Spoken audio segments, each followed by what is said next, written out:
Hi, Dr. Q here from Star Nursery. It's the end of January, and that means you don't have much time to get your roses, fruit trees, and shade trees pruned properly.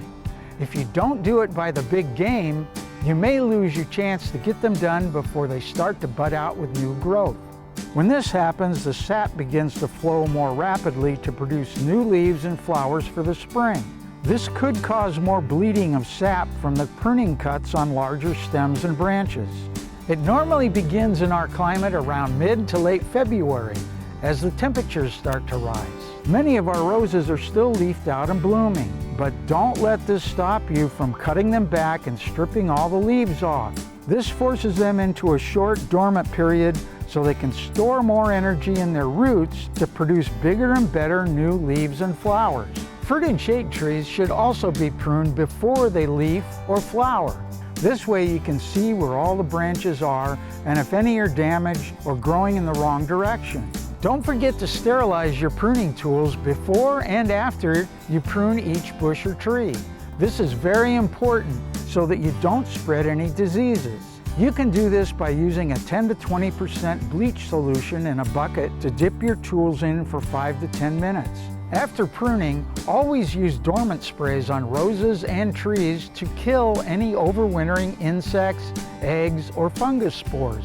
Use a copper fungicide like Liquid Cop to kill fungus, and use a horticulture oil to kill insects and eggs.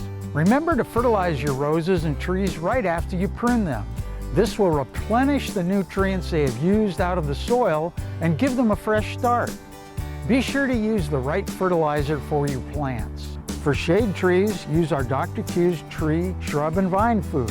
For fruit trees, use our Dr. Q's fruit and nut tree food.